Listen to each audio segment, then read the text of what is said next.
বন্ধ থাকা calling visa পুনরায় আবার চালু হইতে যাচ্ছে মালয়েশিয়া। আসসালামু আলাইকুম রহমাতুল্লাহি ওয়া বারাকাতু। আজকে কথা বলবো মালয়েশিয়ার বিষয়ে। বন্ধ থাকা কলিং ভিসা পুনরায় চালু হতে যাচ্ছে মে মাসের প্রথম সপ্তাহে অথবা দ্বিতীয় সপ্তাহে অথবা তৃতীয় সপ্তাহে। প্রিয় ভাই ও বোনেরা আমার, যারা যেখান থেকে এই ভিডিওটা দেখবেন অবশ্যই লাইক কমেন্ট শেয়ার করে দেবেন, আর যদি ভালো লাগে অবশ্যই চ্যানেলটা সাবস্ক্রাইব করে দেবেন।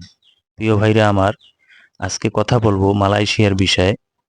সেই বন্ধ থাকা কলিং ভিসা পুনরায় আবার চালু হতে যাচ্ছে সকল সেক্টরে। পুরা মালয়েশিয়া সকল সেক্টরে ওপেন করে দিতে আছে।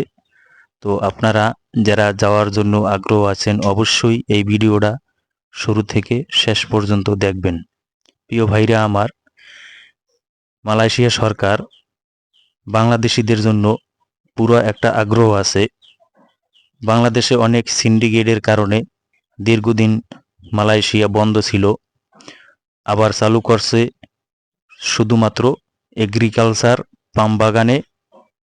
প্রিয় ভাইরা আমার, এখন মালয়েশিয়া সরকার উদ্যোগ নেছে 12 লাখ শ্রমিক নেবে মালয়েশিয়া। 12 লাখ শ্রমিক নেবে মালয়েশিয়া 14টা দেশ থেকে। তার মধ্যে বাংলাদেশিরা খুবই 14টা দেশ থেকে মালয়েশিয়া শ্রমিক নেবে 12 লাখ।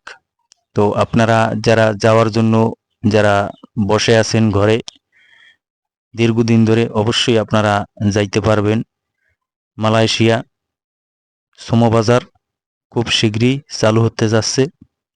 প্রিয় ভাইরা আমার ভিডিও অনেকেই দেখা হয়তো অনেক খারাপ কমেন্ট করেন। প্রিয় ভাইরা আমার, আমি কোনো তথ্য ছাড়া আপনাদেরকে ভিডিও দিই না, যেটা সঠিক পাই সেইটাই আপনাদের সামনে তুলে ধরি। তো আপনারা যদি আমার ভিডিও দেখে আপনাদের বিন্দু পরিমাণ উপকার হয় অবশ্যই সবাই আমার এই চ্যানেলটা সাবস্ক্রাইব করে রাখবেন। প্রিয় ভাইরা আমার, আমরা সকলেই জানি বর্তমানে বাংলাদেশে অনেক সিন্ডিকেট আছে। সেই সিন্ডিকেটের কারণে মালয়েশিয়া বারবার বন্ধ করে আবার চালু করে, বারবার বন্ধ করে আবার চালু করে। প্রিয় ভাইরা আমার, এবার জানা গেছে যে কোনো সিন্ডিকেট থাকবে না অথবা কোনো দালাল থাকবে না। আগে মানুষ যাইতো মালয়েশিয়া 4 লাখ 6 লাখ 7 লাখ পর্যন্ত টাকা নেছে। এখন মালয়েশিয়া গেলে আপনার ইন টোটাল 1.5 থেকে 2 লাখ টাকার ভিতরে মালয়েশিয়া যাইতে পারবেন।